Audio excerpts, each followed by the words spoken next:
Guys, तो 100 days और 100 stories की आज की सीरीज में मैं जिस क्लाइंट के घर आपको लेके जा रहा हूं, वहां पे भैया मैंने अपने डिजाइन से क्लाइंट को इम्प्रेस करने की बहुत कोशिश करी, लेकिन वो इम्प्रेस हुए नहीं। मैं मेहनत करता रहा और वो हमें इग्नोर करते रहे। तो आगे जानेंगे, इस वीडियो में पूरा आपको दिखाऊंगा कि कैसे कैसे हमें पूरा इग्नोर किया गया। लेकिन आखिरी में, चलो आखिरी में क्या हुआ आखिरी में बताऊंगा। तो ये वीडियो को शुरू करते हैं।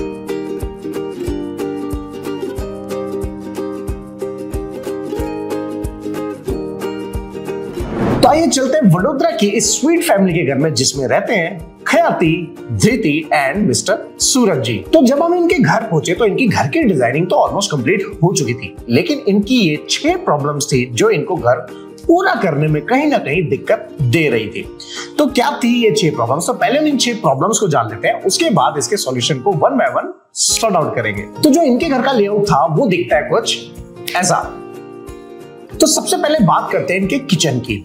तो पहले मैं आपको 6 प्रॉब्लम्स बताता हूं। सबसे पहले इनके ब्रेकफास्ट काउंटर की, जहां पे ब्रेकफास्ट काउंटर की हाइट एक इशू था और ब्रेकफास्ट काउंटर के लिए जगह प्रॉपर नहीं हो रही, तो वो कहां लगाते? Problem number 1। प्रॉब्लम नंबर 2 जो इनकी थी कि इनके मेन एंट्रेंस पे पार्टीशन ये देना चाह रहे थे कि जैसे दरवाजा खुले तो वहां पे एक आगे पार्टीशन आ जाए, जिससे कोई देख ना पाए अंदर तक। लेकिन वो पार्टीशन का डिजाइन दिक्कत कर रहा था क्योंकि सीलिंग में प्रोफाइल लाइट लगी हुई थी और हाफ हाइट की पार्टीशन ले नहीं पा रहे थे। प्रॉब्लम नंबर 3 जो कि थी इनकी बेटी धृति, जो कि बहुत शैतान है, जो हमेशा पेन पेंसिल लेके दीवारों को येलो ब्लू करती रहती है, तो उसके बेडरूम को भी सजाना था। प्रॉब्लम नंबर 4, अब सूरज जी यहाँ पे अपने वार्डरोब्स के सारे शटर्स पे पीयू कराने वाले थे, लेकिन एड ऑन कोई लेमिनेट और विनियर नहीं कराना चाहते थे। तो उसमें ऐसा क्या डिजाइन कर सकते थे कि पैसा भी बच जाए और डिजाइन का डिजाइन भी बन जाए? प्रॉब्लम नंबर 5 की शू रैक विद सिटिंग का कोई ऐसा बढ़िया सा डिजाइन। प्रॉब्लम नंबर 6 की डाइनिंग टेबल का साइज कैसे हम रेक्टिफाई करें कि किस साइज की डाइनिंग टेबल यहाँ बेस्ट होने वाली है। तो प्रॉब्लम नंबर 1 का सॉल्यूशन ढूंढते हैं और वो है हमारा ब्रेकफास्ट काउंटर। कि ब्रेकफास्ट काउंटर के लिए हमारे पास जगह नहीं बच पा रही थी। तो अगर आप यहाँ पे ध्यान से देखोगे इस फोटो के अंदर, तो यहाँ पे हमारे पास एक लकी हैंड है और वो क्या है? वो है ये। अगर आपने ये एरिया देख रहे हो, ये वाला एरिया, ये ड्रॉर वाला एरिया, और एक सेम एरिया यहाँ पे भी आ सकता है जो ड्रॉर के अंदर। अब अगर आपने मेरे को रेगुलर फॉलो कर रहे होगे तो मैंने अपनी एक हार्डवेयर की वीडियो बनाई थी, जिसके अंदर मैंने आपको बताया था कि एक ड्रॉर आता है जिसमें ऐसी फिटिंग होती है, आप उसको खोलोगे और वो अपने आप ब्रेकफास्ट काउंटर बन जाएगा। ये रही, ये देखो, सिंपल, अगेन सिंपल,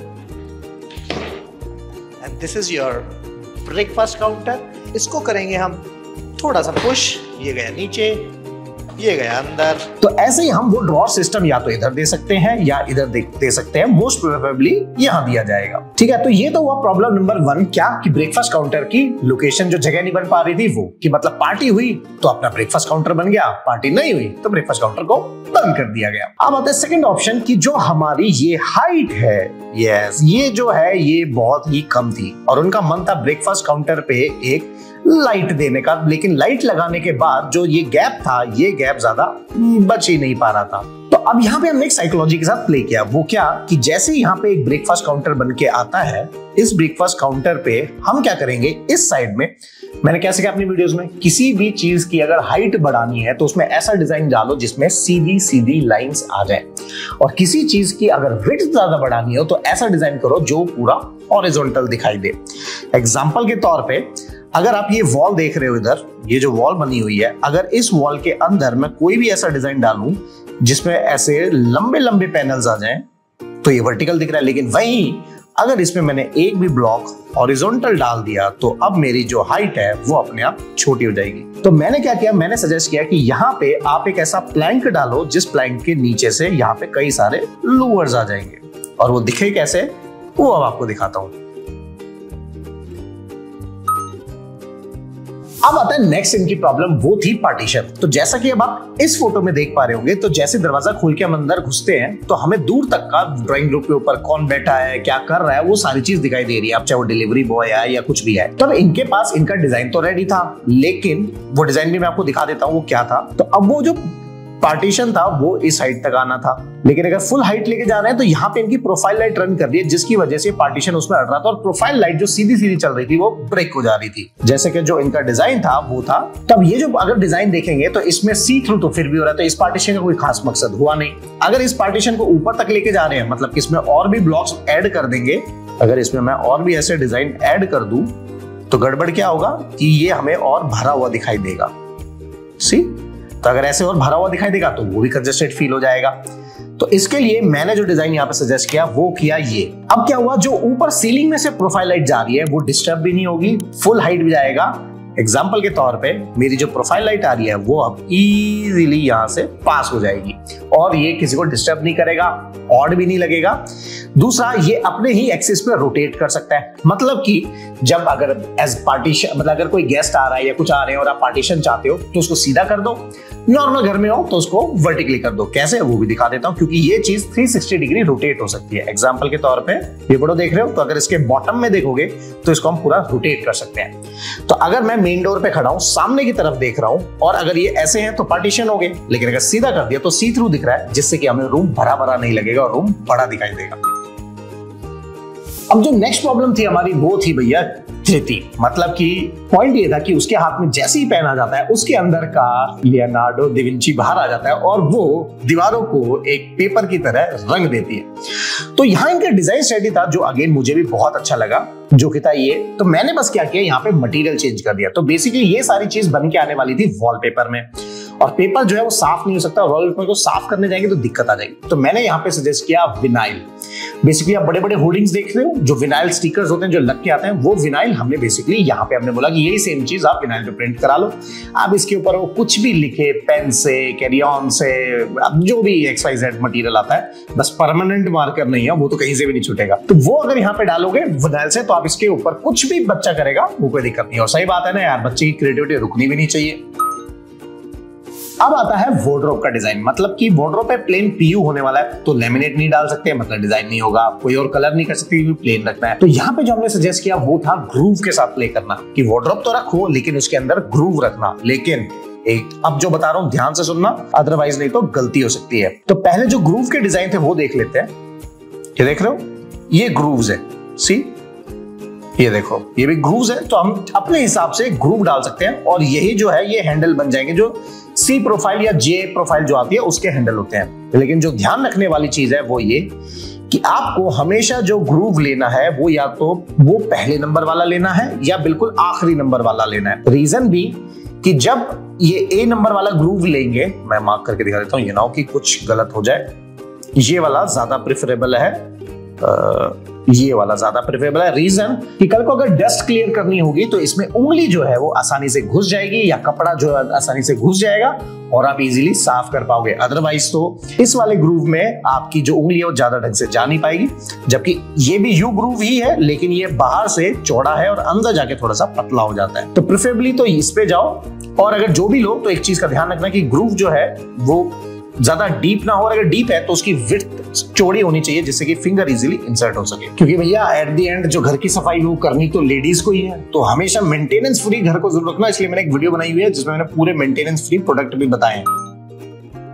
अब जो नेक्स्ट पॉइंट आता है वो था बाहर शू रैक का डिजाइन। तो यार शू रैक के डिजाइन में ऐसा तो कुछ खास है नहीं, वो तो कोई भी बना देगा, लेकिन मैंने इसमें एक चीज नई ऐड करी। जनरली हम अपने घर के बाहर से जूते पहन के आते हैं, ठीक है, अब उसके अंदर मिट्टी लग जाती है, फिर वहां जूते हम अगर डोर के बाहर शू रैक में डालते हैं तो शू रैक के अंदर भी मिट्टी घुस जाती है, और फिर बाद में उसे डेली साफ करना पड़ता है। तो मैंने क्या किया, मैंने यहाँ पे शू रैक के नीचे एक पेबल्स का वो डलवा दिया, बास्केट या किट कह लो। पहले समझा देता हूँ क्या। अब ये डर्ट कलेक्टर ट्रे देख रहे हो, ये बेसिकली ट्रे हो गई और इसी के अंदर पेबल्स आ गए। मतलब कि अब आप शू रैक हो गया ऊपर, चलो वो भी दिखा देता हूं पहले कैसा दिखाई देगा। अब बेसिकली ये आप देख रहे हो, वैसे ही वार्डरोब है लेकिन इसको शू रैक में कन्वर्ट कर सकते हैं। मतलब लेफ्ट में बाउंड्री आ जाएगी और ऊपर से शू रैक का पूरा जाएगा, नीचे बस जगह छोड़नी है हमें 6 इंच की। तो नीचे आप छोटे छोटे पेबल्स डाल दो, इसके ऊपर जैसे ही शूज रखेंगे तो उसकी जो डर्ट है वो हमारी इस किट में चली जाएगी, इस किट में जाके सेटल डाउन हो जाएगी, और इन फ्यूचर बस पेबल्स हटाए या पेबल्स को साइड में डाला, डर्ट को एक साथ डाल दिया और कहानी खत्म। और चाहो तो इसके अंदर छोटा होल कर सकते हो कि इसको चाहो तो सीधा धो भी सकते हो। पानी मारा, पेबल्स तो नीचे जाएंगे नहीं, लेकिन डर्ट जो है वो बाहर निकल जाएगी। तो यहाँ पे जो अब आप इस फोटो में देख रहे होगे तो ये एक नॉर्मल सा शू रैक अब ये शू रैक क्या होगा, इसके नीचे क्या आ जाएगा, पेडल्स आ जाएंगे और ये थोड़ा सा ऊपर आ जाएगा एंड दैट्स इट। अब जो नेक्स्ट पॉइंट आता है वो होता है इनका डाइनिंग टेबल का। तो इसमें मैं सीधा एक चीज बताऊंगा, आपको क्या करना है, अर्बन लैडर पे जाना है। अर्बन लैडर की एक डाइनिंग टेबल आती है जो व्हाइट ग्लास में है और व्हाइट डिब्बो होकर आती है, बड़ी प्यारी है। होता क्या है कि वो 6 सीटर टू 8 सीटर बन सकती है और 4 सीटर टू 6 सीटर बन सकती है और बहुत ही अमेजिंग फिटिंग है, बहुत स्मूथली चलता है। सीधा जाओ खरीद के और सबसे बड़ी चीज है 2 साल की वारंटी गारंटी भी मिल जाती है। अब जो लास्ट उनका पॉइंट था वो क्या था, वो ये था कि मनीष की जब हम लिफ्ट से निकल के आते हैं तो यार खाली खाली लगता है काफी कुछ, तो हमारा बजट में कुछ ऐसा कर सकते हैं। तो यहाँ पे मैंने इनको कहा कि आप बोहेमियन थीम को फॉलो करो, कुछ नहीं करना, फ्रूट मार्केट में जाओ, वहां पे ना पेटी आती है, मतलब जो लकड़ी की जो अमेजिंग चीज दिखती है और उसको वॉल पे डेकोर कर दो और वो बोहेमियन थीम बोल दो या जापानी थीम बोल दो, वैसा बन जाएगा। तो लिफ्ट से लेके उनकी इस वॉल तक कुछ ऐसा इनको डिजाइन करना जो इजिली मार्केट में 1000 से 2000 में आ जाएगा एंड दैट्स इट। वॉल हो जाएगी डेकोरेट और दिखेगी कुछ ऐसी। तो फाइनली सब कुछ करते करते जब धृति को पता चला कि ठीक है, मैं अपने ये जो अंकल आए हैं इंटीरियर डिजाइनर बन के, इनकी वजह से मेरे को कलर करने की परमिशन मिल चुकी है, अब मैं चाहूं दीवार को काला पीला कर सकती हूं।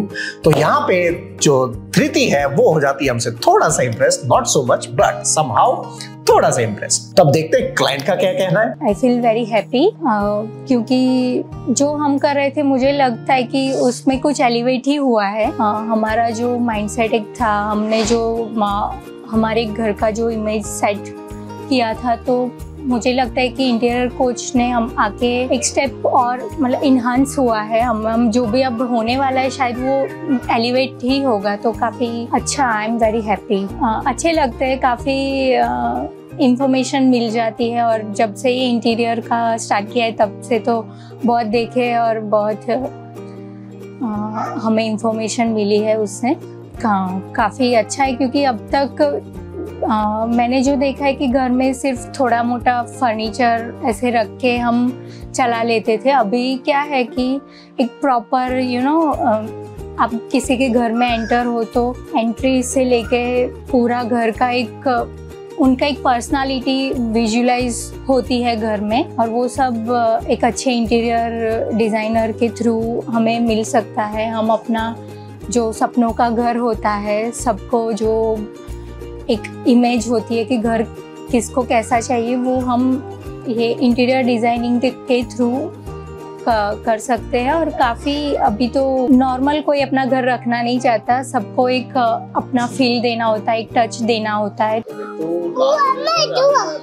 ओके, इसके बारे में आपको जो ख्याल आता है, first word that you think of. Okay, हाँ, interior design, my house budget always low, good to go, nice man, Manish Sherawat, headache, રીતુ। હા, બાય કરો અંકલ ને, ચલો બાય કરીએ આપણે। આવજો વડોદરામાં, પાછા આવજો, તમને મળીને બહુ સારું લાગ્યું, તમે ફરીથી વિઝિટ કરો એવી અમારી ઈચ્છા છે।